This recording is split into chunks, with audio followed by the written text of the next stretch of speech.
Hi ನಮಸ್ತೆ ಎಲ್ಲರಿಗೂ info media ಜಗತ್ತು ಚಾನಲಿನ ಮತ್ತೊಂದು ವಿಡಿಯೋಗೆ ಸ್ವಾಗತ ಸುಸ್ವಾಗತ. ಸ್ನೇಹಿತರೆ, ಇವತ್ತಿನ ಒಂದು ವಿಡಿಯೋದಲ್ಲಿ 2025 ಮೇ ತಿಂಗಳಿನಲ್ಲಿ ವೃಶ್ಚಿಕ ರಾಶಿಯವರ ಭವಿಷ್ಯ ಹೇಗಿರಲಿದೆ, ಗುರುಬಲದಿಂದ ಏನೆಲ್ಲ ಅದೃಷ್ಟವನ್ನ ಗಳಿಸಲಿದ್ದಾರೆ, ಯಾವುದರ ಬಗ್ಗೆ ಎಚ್ಚರಿಕೆ ವಹಿಸಬೇಕು ವೃಶ್ಚಿಕ ರಾಶಿಯವರು.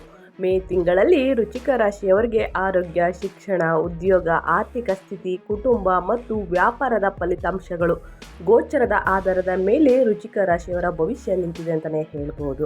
ಹಾಗಿದ್ರೆ ಗ್ರಹಗಳ ಬದಲಾವಣೆಯಿಂದ ಏನೆಲ್ಲ ಅದೃಷ್ಟವನ್ನು ನೋಡಲಿದ್ದಾರೆ, ಯಾವುದರ ಬಗ್ಗೆ ಎಚ್ಚರಿಕೆ ವಹಿಸಬೇಕು, ಟೋಟಲ್ ಇನ್ಫಾರ್ಮೇಷನ್ನ ಇದೇ ವಿಡಿಯೋದಲ್ಲಿ ತಿಳಿಸ್ಕೊಡ್ತೀನಿ ಸ್ನೇಹಿತರೆ. ಇದನ್ನೆಲ್ಲ ತಿಳ್ಕೋಬೇಕು ಅಂದರೆ ಎಲ್ಲೂ ಕೂಡ ವಿಡಿಯೋನ ಸ್ಕಿಪ್ ಮಾಡಬಾರ್ದು. ಅಂದರೆ ವಿಡಿಯೋನ ಕಟ್ ಮಾಡಿ ನೋಡಿದ್ರೆ ಫುಲ್ ಇನ್ಫಾರ್ಮೇಷನ್ ಅರ್ಥ ಆಗಲ್ಲ. ಸೊ ಹಾಗಾಗಿ ಎಲ್ಲ ವಿಡಿಯೋದಲ್ಲೂ ತಿಳಿಸೋದಿಷ್ಟೇ, ಮೊದಲಿಂದ ಕೊನೆ ತನಕ ವಿಡಿಯೋನ ವಾಚ್ ಮಾಡಿ. ವಿಡಿಯೋದಲ್ಲಿ ಒಳ್ಳೆ ಮಾಹಿತಿ ಸಿಕ್ಕಿದ್ದಲ್ಲಿ ತಪ್ಪದೆ ವಿಡಿಯೋಗೊಂದು ಲೈಕ್ ಕೊಡಿ. ಇನ್ನೂ ನನ್ನ ಚಾನಲ್ನ ಸಬ್ಸ್ಕ್ರೈಬ್ ಮಾಡ್ಕೊಂಡಿಲ್ಲ ಅಂದರೆ ತಪ್ಪದೆ ಇನ್ಫಾ ಮೀಡಿಯಾಗೆ ಸಬ್ಸ್ಕ್ರೈಬ್ ಆದರೆ ಇದೇ ರೀತಿ ಹೊಸ ಅಪ್ಡೇಟ್ನ ಪ್ರತಿನಿತ್ಯ ತಿಳ್ಕೊತೀರಾ. ಇದರ ಜೊತೆಗೆ ಸರಳ ಪರಿಹಾರವನ್ನು ಕೂಡ ತಿಳಿಸ್ಕೊಡ್ತೀನಿ. ಮುಂದಿನ ದಿನಗಳಲ್ಲಿ ಎದುರಾಗುವ ಕಷ್ಟ ಸಮಸ್ಯೆಗಳಿಗೆ ಈ ಪರಿಹಾರವನ್ನು ಫಾಲೋ ಮಾಡೋದ್ರಿಂದ ಆದಷ್ಟು ತಡೆಗಟ್ಬೋದು ಅಂತಲೇ ಹೇಳ್ಬೋದು. ಯಾರೆಲ್ಲ ಸಬ್ಸ್ಕ್ರೈಬ್ ಮಾಡಿಕೊಂಡು ಪ್ರತಿನಿತ್ಯ ವಿಡಿಯೋ ವಾಚ್ ಮಾಡ್ತಿದ್ದೀರಾ ಅವ್ರಿಗೆ ಥ್ಯಾಂಕ್ ಯು ಸೋ ಮಚ್ ಅಂತ ಹೇಳ್ತಾ ವಿಡಿಯೋ ಕಡೆ ಗಮನ ಕೊಟ್ಬಿಡೋಣ. ವೃಶ್ಚಿಕ ರಾಶಿ ಚಕ್ರದ 8ನೇ ರಾಶಿ ಸ್ನೇಹಿತರೆ. ರಾಶಿಯ 210ನೇ 240ನೇ ಡಿಗ್ರಿಗಳನ್ನು ಹೊಂದಿದೆ. ವಿಶಾಖ 4ನೇ ಪಾದ, ಅನುರಾಧ 4 ಪಾದಗಳು, ಜ್ಯೇಷ್ಠ 4 ಪಾದಗಳು. ಅಡಿಯಲ್ಲಿ ಜನಿಸಿದ ವ್ಯಕ್ತಿಗಳು ವೃಶ್ಚಿಕ ರಾಶಿಯ ವ್ಯಾಪ್ತಿಗೆ ಬರುತ್ತಾರೆ. ಈ ರಾಶಿಯ ಅಧಿಪತಿ ಕುಜ. ಹಾಗಿದ್ರೆ ವೃಶ್ಚಿಕ ರಾಶಿಯವರು ಮೇ ತಿಂಗಳಿನಲ್ಲಿ ಗುರುಬಲದಿಂದ 2026ರವರೆಗೆ ಮೇವರೆಗೆ ಏನೆಲ್ಲ ಬದಲಾವಣೆಗಳನ್ನು ನೋಡಲಿದ್ದಾರೆ, ಯಾವುದರ ಬಗ್ಗೆ ಫಲಗಳನ್ನು ಗಳಿಸಲಿದ್ದಾರೆ, ಅದೃಷ್ಟದ ಫಲಗಳು, ಯಾವುದರ ಬಗ್ಗೆ ಎಚ್ಚರಿಕೆ ವಹಿಸಬೇಕು ಅನ್ನೋದನ್ನ ನೋಡ್ತಾ ಹೋಗೋಣ. ಮೇ 2025ರಲ್ಲಿ ವೃಶ್ಚಿಕ ರಾಶಿಯವರಿಗೆ ಗ್ರಹಗಳ ರಾಶಿ ಬದಲಾವಣೆಗಳು ಹೇಗಿರಲಿದೆ ಎಂಬುದನ್ನು ತಿಳಿಸ್ಕೊಡ್ತೀನಿ. ಮೊದಲನೇದಾಗಿ ಸ್ನೇಹಿತರೆ, ಶುಕ್ರ ನಿಮ್ಮ ರಾಶಿಯ 7ನೇ ಮತ್ತು 12ನೇ ಮನೆಗಳ ಅಧಿಪತಿಯಾದ ಶುಕ್ರನು ಶನಿವಾರ ಮೇ 31, 2025ರಂದು ನಿಮ್ಮ ರಾಶಿಯ 5ನೇ ಮನೆಯಾದ ಮೀನ ರಾಶಿಯಿಂದ ನಿಮ್ಮ 6ನೇ ಮನೆಯಾದ ಮೇಷರಾಶಿಗೆ ಚಲಿಸುತ್ತಾನೆ. ಇನ್ನು ಮೇಯ್ನಾಗಿ ಗುರುಬಲದಿಂದ ನಿಮ್ಮ ರಾಶಿಯ 2ನೇ ಮತ್ತು 5ನೇ ಮನೆಗಳ ಅಧಿಪತಿಯಾದ ಗುರು ಬುಧವಾರ ಮೇ 14, 2025ರಂದು ನಿಮ್ಮ ರಾಶಿಯ 7ನೇ ಮನೆಯಾದ ವೃಷಭ ರಾಶಿಯಿಂದ ನಿಮ್ಮ 8ನೇ ಮನೆಯಾದ ಮಿಥುನ ರಾಶಿಗೆ ಪ್ರವೇಶಿಸುತ್ತಾನೆ. ಅದೇ ರೀತಿ ಶನಿ ನಿಮ್ಮ ರಾಶಿಯ 3ನೇ ಮತ್ತು 4ನೇ ಮನೆಗಳ ಅಧಿಪತಿಯಾದ ಶನಿ ಈ ತಿಂಗಳು ನಿಮ್ಮ ರಾಶಿಯ 5ನೇ ಮನೆಯಾದ ಮೀನ ರಾಶಿಯಲ್ಲಿ ತನ್ನ ಸಂಚಾರವನ್ನು ಮುಂದುವರಿಸುತ್ತಾರೆ. ಹಾಗಾಗಿ ಗ್ರಹಗಳ ಬದಲಾವಣೆಯಿಂದ ಸ್ನೇಹಿತರೆ ಏನೆಲ್ಲ ಬದಲಾವಣೆಗಳನ್ನು ವೃಶ್ಚಿಕ ರಾಶಿಯವರು ನೋಡಲಿದ್ದಾರೆ ಅನ್ನೋದನ್ನ ಇವಾಗ ತಿಳಿಸ್ಕೊಡ್ತೀನಿ. ಇವಾಗೆಲ್ಲೂ ಕೂಡ ವಿಡಿಯೋನ ಸ್ಕಿಪ್ ಮಾಡಬಾರ್ದು. ಮೊದಲನೇದಾಗಿ ನಿಮ್ಮ ವೃತ್ತಿ ಜೀವನದಲ್ಲಿ 2025 ಮೇಯಿಂದ 2026ರವರೆಗೆ ಏನೆಲ್ಲ ಬದಲಾವಣೆಗಳನ್ನು ನೋಡಲಿದ್ದೀರಿ ಅನ್ನೋದನ್ನ ನೋಡ್ತಾ ಹೋಗೋಣ. ಈ ತಿಂಗಳು ನಿಮಗೆ ಮಿಶ್ರ ಫಲಿತಾಂಶಗಳು ಇರುತ್ತವೆ. ವೃತ್ತಿ ಜೀವನದ ದೃಷ್ಟಿಯಿಂದ ನೀವು ಪ್ರಥಮಾರ್ಧದಲ್ಲಿ ಅನುಕೂಲಕರ ಸಮಯವನ್ನು ಮತ್ತು ದ್ವಿತೀಯಾರ್ಧದಲ್ಲಿ ಸ್ವಲ್ಪ ಒತ್ತಡವನ್ನು ಎದುರಿಸುವ ಸಾಧ್ಯತೆ ಇದೆ. ನಿಮ್ಮ ಯೋಜನೆಯನ್ನು ಪೂರ್ಣಗೊಳಿಸಲು ನೀವು ಹೆಚ್ಚುವರಿ ಸಮಯ ಕೆಲಸ ಮಾಡಬೇಕಾಗಬಹುದು ಅಥವಾ ಕೆಲಸದಲ್ಲಿ ಹೆಚ್ಚುವರಿ ಜವಾಬ್ದಾರಿಗಳನ್ನು ಪಡೆಯಬಹುದು. ಈ ತಿಂಗಳು ನೀವು ಕೆಲಸ ಮಾಡುವ ಸ್ಥಳದಲ್ಲಿ ಸ್ವಲ್ಪ ಬದಲಾವಣೆಯೂ ಇರುತ್ತದೆ. ಇತರರ ಕೆಲಸದಲ್ಲಿ ಹಸ್ತಕ್ಷೇಪ ಮಾಡಬೇಡಿ ಸ್ನೇಹಿತರೆ. ಅದರ ಕಾರಣದಿಂದಾಗಿ ಅವರು ಜವಾಬ್ದಾರಿಗಳನ್ನು ನೀವು ಸ್ವೀಕರಿಸಿ ಕೆಲಸಗಳನ್ನು ಪೂರ್ಣಗೊಳಿಸಬೇಕಾಗುತ್ತದೆ. ಇನ್ನು ಮುಂದಿನದಾಗಿ ನಿಮ್ಮ ಹಣಕಾಸಿನ ಸ್ಥಿತಿ ಅಂದರೆ ನಿಮ್ಮ ಆರ್ಥಿಕ ಸ್ಥಿತಿ ಹೇಗಿರಲಿದೆ, ಏನೆಲ್ಲ ಬದಲಾವಣೆಗಳನ್ನು ನೋಡಲಿದ್ದೀರಿ, ಯಾವುದರ ಬಗ್ಗೆ ಎಚ್ಚರಿಕೆ ವಹಿಸಬೇಕು, ಗುರುಬಲದಿಂದ ಏನೆಲ್ಲ ಅದೃಷ್ಟದ ಫಲಗಳನ್ನು ಗಳಿಸಲಿದ್ದೀರಿ ಅನ್ನೋದನ್ನ ನೋಡ್ತಾ ಹೋಗೋಣ. ಆರ್ಥಿಕವಾಗಿ ಈ ತಿಂಗಳು ನಿಮಗೆ ಉತ್ತಮ ಸಮಯವಿರುತ್ತದೆ, ಏಕೆಂದರೆ ನೀವು ನಿಮ್ಮ ಆದಾಯದಲ್ಲಿ ಹೆಚ್ಚಳವನ್ನು ನೋಡಬಹುದು. ಆದರೆ ಅದೇ ಸಮಯದಲ್ಲಿ ನೀವು ಮನೋರಂಜನೆ ಅಥವಾ ಮಕ್ಕಳ ಆರೋಗ್ಯ ಮತ್ತು ಸಾಲ ಪಾವತಿಗಾಗಿ ಬಹಳಷ್ಟು ಹಣವನ್ನು ಖರ್ಚು ಮಾಡಬಹುದು. ಹೂಡಿಕೆಗಳಿಗೆ ಈ ತಿಂಗಳು ಉತ್ತಮವಲ್ಲ ಅಂತಲೇ ಹೇಳ್ಬೋದು. ಯಾರಾದರೂ ಕೂಡ ಮೇ ತಿಂಗಳಿನಲ್ಲಿ ನೀವು ದೊಡ್ಡ ಮೊತ್ತದ ಹಣವನ್ನು ಹೂಡಿಕೆಯನ್ನು ಮಾಡಬೇಕು ಅಂದರೆ ಮೇ ತಿಂಗಳು ವೃಶ್ಚಿಕ ರಾಶಿಯವರಿಗೆ ಉತ್ತಮ ಅಲ್ಲ. ಸೊ ಹಾಗಾಗಿ ಮುಂದೂಡಬೇಕಾಗುತ್ತದೆ ಸ್ನೇಹಿತರೆ. ಜೂನ್ ತಿಂಗಳಲ್ಲಿ ನೀವು ಹಣವನ್ನು ಹೂಡಿಕೆ ಮಾಡುವುದು ಉತ್ತಮ ಅಂತಲೇ ಹೇಳ್ಬೋದು. ಇನ್ನು ಯಾರಿಗೂ ಕೂಡ ಸಾಲವನ್ನು ಕೊಡೋಕೆ ಹೋಗ್ಬಿಡಿ ಸ್ನೇಹಿತರೆ. ಮುಂದಿನ ದಿನಗಳಲ್ಲಿ ಹಣಕಾಸಿನಲ್ಲಿ ಭಾರಿ ಪ್ರಾಬ್ಲಮನ್ನು ನೋಡಲಾಗಿರ್ತದೆ. ಇದರ ಜೊತೆಗೆ ಅನಗತ್ಯ ಖರ್ಚುಗಳು ಬೇಡ. ಯಾವುದಾದ್ರೂ ವಸ್ತುಗಳನ್ನು ಖರೀದಿ ಮಾಡಬೇಕು ಅಂದರೆ ನಿಮಗೆ ಅಗತ್ಯವಿದ್ದರೆ ಮಾತ್ರ ಆ ವಸ್ತುವನ್ನು ಖರೀದಿ ಮಾಡುವುದು ಉತ್ತಮ.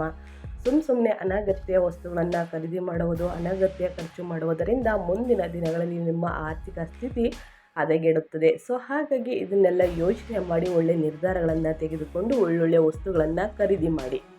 ಇನ್ನು ನಿಮಗೆ ಆರೋಗ್ಯದ ಬಗ್ಗೆ ತಿಳಿಸೋದಾದರೆ 2025 ಮೇ ತಿಂಗಳಿನಲ್ಲಿ ಏನೆಲ್ಲ ಅದೃಷ್ಟವನ್ನು ನೋಡಲಿದ್ದೀರಿ, ನಿಮ್ಮ ಆರೋಗ್ಯದಲ್ಲಿ ಏನೆಲ್ಲ ಚೇಂಜಸ್ ಆಗುತ್ತದೆ ಗುರುಬಲದಿಂದ ನೋಡ್ತಾ ಹೋಗೋಣ.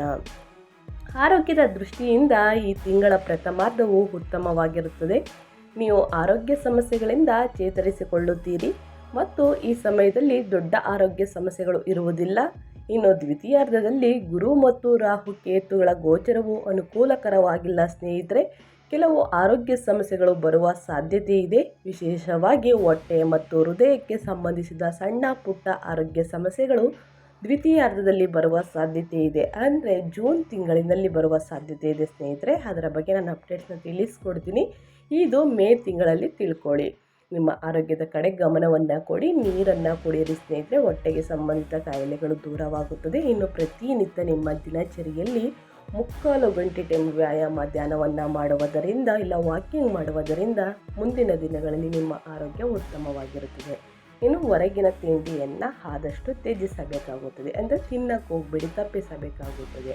ಮನೆ ಊಟನ ಆದಷ್ಟು ಸೇವಿಸುವುದರಿಂದ, ನೀರು ಕುಡಿಯುವುದರಿಂದ ನಿಮ್ಮ ಆರೋಗ್ಯ ಉತ್ತಮವಾಗಿರಲಿದೆ. ಇನ್ನು ನಿಮ್ಮ ಕುಟುಂಬ ಜೀವನದಲ್ಲಿ ಏನೆಲ್ಲ ಬದಲಾವಣೆಗಳನ್ನು ನೋಡಲಿದ್ದೀರಿ ಗುರುಬಲದಿಂದ, ಯಾವುದರ ಬಗ್ಗೆ ಎಚ್ಚರಿಕೆ ವಹಿಸಬೇಕು ವೃಶ್ಚಿಕ ರಾಶಿಯವರನ್ನು ನೋಡ್ತಾ ಹೋಗೋಣ. 2025ರಲ್ಲಿ ಮೇ ತಿಂಗಳಲ್ಲಿ ವೃಶ್ಚಿಕ ರಾಶಿಯವರಿಗೆ ಕೌಟುಂಬಿಕವಾಗಿ ನಿಮಗೆ ಉತ್ತಮ ಸಮಯವಿರುತ್ತದೆ. ನೀವು ನಿಮ್ಮ ಮಕ್ಕಳು ಮತ್ತು ಕುಟುಂಬ ಸದಸ್ಯರೊಂದಿಗೆ ಹೆಚ್ಚು ಸಮಯವನ್ನು ಕಳೆಯುತ್ತೀರಿ. ನಿಮ್ಮ ಕುಟುಂಬ ಸದಸ್ಯರಲ್ಲಿ ಒಬ್ಬರು ಆರೋಗ್ಯ ಸಮಸ್ಯೆಗಳಿಂದ ಬಳಲಬಹುದು ಸ್ನೇಹಿತರೆ.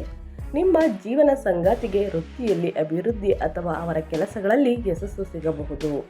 ದ್ವಿತೀಯಾರ್ಧದಲ್ಲಿ ರಾಹು ಮತ್ತು ಗುರು ಗೋಚರವು ಅನುಕೂಲಕರವಾಗಿಲ್ಲ. ಸೊ ಹಾಗಾಗಿ ಕುಟುಂಬದಲ್ಲಿ ಸ್ವಲ್ಪ ಅಸಮಾಧಾನ ಉಂಟಾಗುವ ಸಾಧ್ಯತೆ ಇದೆ. ಈ ಸಮಯದಲ್ಲಿ ಸಾಧ್ಯವಾದಷ್ಟು ಯಾರೊಂದಿಗೂ ವಿವಾದಗಳಿಗೆ ಇಳಿಯದೆ ಶಾಂತವಾಗಿರುವುದು ಉತ್ತಮ ಅಂತಲೇ ಹೇಳ್ಬೋದು. ವಾದ ವಿವಾದಗಳಿಂದ ಸ್ನೇಹಿತರೆ ಮುಂದಿನ ದಿನಗಳಲ್ಲಿ ನಿಮ್ಮ ಸಂಬಂಧದಲ್ಲಿ ಬಿರುಕು ಬಿಡುವ ಚಾನ್ಸಸ್ ಇರುತ್ತದೆ. ಸೊ ಹಾಗಾಗಿ ಕೂತು ಬಗೆಹರಿಸಿ.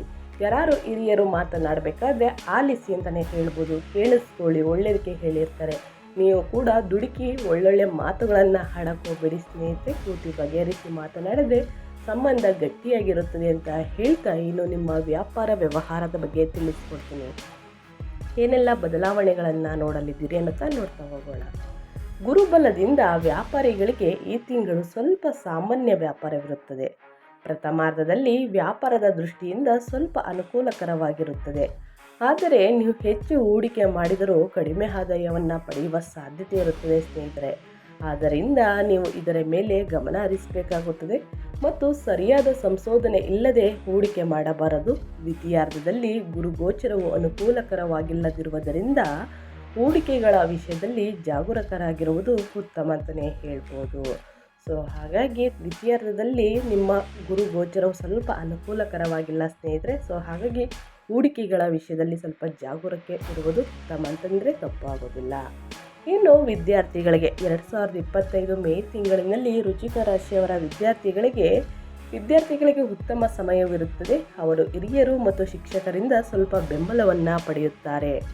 ಅವರು ಬಯಸಿದ ಸಂಸ್ಥೆಗಳಲ್ಲಿ ಪ್ರವೇಶವನ್ನು ಕೂಡ ಪಡೆಯುತ್ತಾರೆ. ಸ್ಪರ್ಧಾತ್ಮಕ ಪರೀಕ್ಷೆಗಳಲ್ಲಿ ಬರೆಯುವವರು ನಿರೀಕ್ಷಿತ ಫಲಿತಾಂಶವನ್ನು ಸಾಧಿಸಲು ಶ್ರಮಿಸಬೇಕು ಮತ್ತು ಪ್ರಯತ್ನಗಳನ್ನು ಬಿಡಬಾರದು ಎಂದು ಹೇಳಲಾಗುತ್ತದೆ ಸ್ನೇಹಿತರೆ. ಜ್ಯೋತಿಷ್ಯದ ಪ್ರಕಾರ ಹಿಂದಿನ ಶ್ರಮ ಮುಂದಿನ ಅದೃಷ್ಟದ ಫಲ ವಿದ್ಯಾರ್ಥಿಗಳಿಗೆ. ಸೊ ಹಾಗಾಗಿ ಮನೋರಂಜನೆ ಕಡೆ ಅತಿಯಾಗಿ ಗಮನ ಕೊಡೋದು ಬಿಟ್ಟು ಸ್ನೇಹಿತರೆ ಅಧ್ಯಯನದ ಕಡೆ ಗಮನ ಕೊಟ್ಟಿದ್ದಲ್ಲಿ ಮತ್ತಷ್ಟು ಉನ್ನತ ಫಲಿತಾಂಶಗಳನ್ನು ನೋಡಲಿದ್ದೀರಿ ಅಂತ ಹೇಳ್ತಾ, ಇನ್ನು ಮುಂದಿನದಾಗಿ ಸಾಕಷ್ಟು 80% ಕೇಳುವ ಕ್ವಶನ್ ಒಂದೇ ಆಗಿರುತ್ತದೆ ಸ್ನೇಹಿತರೆ. 2025ರಲ್ಲಿ ನಮಗೆ ಮದುವೆ ಯೋಗ ಇದೆಯಾ, ವೈವಾಹಿಕ ಜೀವನದಲ್ಲಿ ಏನೆಲ್ಲ ಬದಲಾವಣೆಗಳನ್ನು ನೋಡ್ತೀವಿ ಸ್ವಲ್ಪ ತಿಳಿಸ್ಕೊಡಿ ಅಂತ ಸಾಕಷ್ಟು ಕಮೆಂಟ್ಸ್ನ ನಾನು ನೋಡಿದ್ದೀನಿ. ಅದೇ ರೀತಿ 2025 ವರ್ಷದಲ್ಲಿ ಸ್ನೇಹಿತರೆ ವೃಶ್ಚಿಕ ರಾಶಿಗೆ ಸೇರಿದ ಜನರು ವೈವಾಹಿಕ ಜೀವನದ ದೃಷ್ಟಿಯಿಂದ ಉತ್ತಮವಾಗಿರುವುದು. ಏಕೆಂದರೆ ನಿಮ್ಮಿಬ್ಬರ ನಡುವಿನ ಎಲ್ಲ ತಪ್ಪು ತಿಳುವಳಿಕೆಗಳು ಮತ್ತು ವಾದ ವಿವಾದಗಳು ಈ ಸಮಯದಲ್ಲಿ ದೂರವಾಗುವುದು. ಈ ಅವಧಿಯಲ್ಲಿ ನಿಮ್ಮ 9ನೇ ಮನೆಯ ಅಧಿಪತಿಯು ನಿಮ್ಮ ಪ್ರೀತಿಯ ಸ್ಥಾನದ ಮೇಲೆ ಪ್ರಭಾವವನ್ನು ಬೀರುವುದರಿಂದ ನಿಮ್ಮ ಸಂಗಾತಿಯ ನಡುವಿನ ನಂಬಿಕೆ ಮತ್ತು ಪ್ರೀತಿ ಸಾಕಷ್ಟು ಹೆಚ್ಚಾಗುವುದು. ವಿಶೇಷವಾಗಿ 2025 ಆರಂಭದಲ್ಲಿ ನಿಮ್ಮ ವೈವಾಹಿಕ ಜೀವನ ಅದ್ಭುತವಾಗಿರುವುದು. ಇದು ನಂತರ ಸ್ನೇಹಿತರೆ ಮೇ ತಿಂಗಳಿನಲ್ಲಿ ಕೆಲವು ಏರಿಳಿತಗಳನ್ನು ನೀವು ನೋಡ್ತೀರಾ.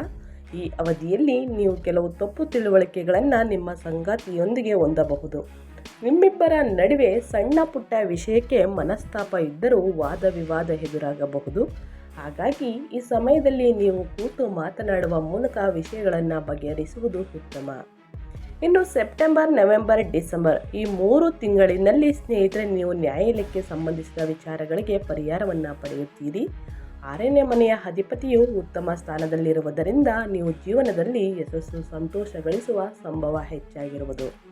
ಇದರಿಂದಾಗಿ ನೀವು ಸಾಕಷ್ಟು ಸಕಾರಾತ್ಮಕ ಪ್ರಭಾವವನ್ನು ನೀವು ಈ ವೈವಾಹಿಕ ಜೀವನದಲ್ಲಿ ನೋಡ್ತೀರಾ ಮತ್ತು ನಿಮ್ಮ ಸಂಗಾತಿಯೊಂದಿಗೆ ನೀವು ಉತ್ತಮ ಜೀವನವನ್ನು ಸಂತೋಷಮಯವಾಗಿ ಕಳೆಯುತ್ತೀರಾ. ವೃಶ್ಚಿಕ ರಾಶಿಗೆ ಸೇರಿದ ಜನರಿಗೆ ವಿವಾಹಿತರು ಸೆಪ್ಟೆಂಬರ್ನಿಂದ ವರ್ಷದ ಕೊನೆಯವರೆಗಿನ ಅವಧಿಯಲ್ಲಿ ವಿವಾಹವಾಗುವ ಯೋಗವಿದೆ. ಸಾಕಷ್ಟು ಜನ ಕೇಳ್ತಿರ್ತೀರ ಮದುವೆ ಯೋಗ ಇದೆ ಅಂತ. ಸೆಪ್ಟೆಂಬರ್ನಿಂದ ವರ್ಷದ ಕೊನೆಯ ಅಂದರೆ ಡಿಸೆಂಬರ್ವರೆಗೂ ಈ ಅವಧಿಯಲ್ಲಿ ವಿವಾಹ ಆಗುವ ಯೋಗವಿದೆ ಸ್ನೇಹಿತರೆ. ಅಂದರೆ ಮದುವೆ ಯೋಗ ಇದೆ ಅಂತಲೇ ಹೇಳ್ಬೋದು. ಈ ಅವಧಿಯಲ್ಲಿ ನೀವು ವಿಶೇಷ ವ್ಯಕ್ತಿಯನ್ನು ಭೇಟಿಯಾಗುವ ಸಂಭವವಿದೆ. ಒಳ್ಳೆಯ ಸಂಗಾತಿ ಕೂಡ ಸಿಗಲಿದ್ದಾರೆ ಸ್ನೇಹಿತರೆ. ಈ 3 ತಿಂಗಳು ನಿಮ್ಮ ಮದುವೆ ಪ್ರಸ್ತಾಪಗಳು ನಡೆಯಲಿದೆ ಅಂತಲೇ ಹೇಳ್ಬೋದು ವೃಶ್ಚಿಕ ರಾಶಿಯವರಿಗೆ. ಸೊ ಹಾಗಾಗಿ ಈ 3 ತಿಂಗಳು ಉತ್ತಮವಾಗಿದೆ ಅಂತ ಹೇಳ್ತಾ, ಇನ್ನು ಮುಂದಿನದಾಗಿ ಪ್ರೀತಿಯಲ್ಲಿರುವ ವೃಶ್ಚಿಕ ರಾಶಿಗೆ ಸೇರಿದ ಜನರಿಗೆ 2025ರಲ್ಲಿ ವರ್ಷವು ಶುಭ ಫಲಿತಾಂಶಗಳನ್ನು ನೀಡುವುದು. ನಿಮ್ಮ ಪ್ರೀತಿಯ ಜೀವನದಲ್ಲಿ ಪ್ರೀತಿ ಮತ್ತು ರೊಮ್ಯಾನ್ಸ್ ಸಾಕಷ್ಟು ಹೆಚ್ಚಾಗುವುದು. ಇನ್ನು ಮೇ ಅಂತ್ಯದವರೆಗೆ ನೀವು ಸ್ವಲ್ಪ ಎಚ್ಚರಿಕೆಯಿಂದ ಇರುವುದು ಉತ್ತಮ ಅಂತ ಹೇಳ್ತಾ ನಾನು ವಿಡಿಯೋನ ಎಂಡ್ ಮಾಡ್ತಾ ಇದ್ದೀನಿ. ಎಲ್ಲದರ ಬಗ್ಗೆ ತಿಳಿಸ್ಕೊಟ್ಟಿದ್ದೀನಿ ಸ್ನೇಹಿತರೆ. ಗುರುಬಲದಿಂದ ಏನೆಲ್ಲ ಅದೃಷ್ಟವನ್ನು ನೋಡಲಿದ್ದೀರಿ, ಯಾವುದರ ಬಗ್ಗೆ ಎಚ್ಚರಿಕೆ ವಹಿಸಬೇಕು ಅನ್ನೋದನ್ನ ಪಿನ್ ಟು ಪಾಯಿಂಟ್ ಎಲ್ಲ ಡೀಟೇಲ್ಸ್ನ ಕರೆಕ್ಟಾಗಿ ತಿಳಿಸ್ಕೊಟ್ಟಿದ್ದೀನಿ. ಅರ್ಥ ಮಾಡಿಕೊಂಡು ಮುಂದಿನ ದಿನಗಳಲ್ಲಿ ಹೇಗಿರಬೇಕು ಅನ್ನೋದನ್ನ ಕಲ್ತ್ಕೊಂಡು ಇರಿ ಅಂತ ಹೇಳ್ತಾ, ಮತ್ತೊಂದು ವಿಡಿಯೋ ಜೊತೆ ಮತ್ತೊಂದು ಹೊಸ ಅಪ್ಡೇಟ್ ತೊಗೊಂಡು ಬರ್ತೀನಿ. ವಿಡಿಯೋ ಇಷ್ಟ ಆಗಿದ್ದರೆ ದಯವಿಟ್ಟು ವಿಡಿಯೋಗೊಂದು ಲೈಕ್ ಮಾಡಿ. ಇನ್ನೂ ನನ್ನ ಚಾನಲ್ನ ಸಬ್ಸ್ಕ್ರೈಬ್ ಮಾಡ್ಕೊಳ್ಳೋದನ್ನು ನೋಡ್ತಿದ್ರೆ ದಯವಿಟ್ಟು ಸಬ್ಸ್ಕ್ರೈಬ್ ಮಾಡಿಕೊಂಡು ವಿಡಿಯೋ ವಾಚ್ ಮಾಡೋದ್ರಿಂದ ಫುಲ್ ಇನ್ಫಾರ್ಮೇಷನ್ ತಿಳ್ಕೊತೀರಾ. ನಿಮಗೂ ಮತ್ತು ನಿಮ್ಮ ಕುಟುಂಬಕ್ಕೆ ತುಂಬಾ ಒಳ್ಳೆಯದಾಗಲಿ. ಮತ್ತೊಂದು ವಿಡಿಯೋ ಜೊತೆ ಮತ್ತೊಂದು ಹೊಸ ಅಪ್ಡೇಟ್ ತೊಗೊಂಡು ಬಂದು ತಿಳಿಸ್ಕೊಡ್ತೀನಿ. Thank you for watching.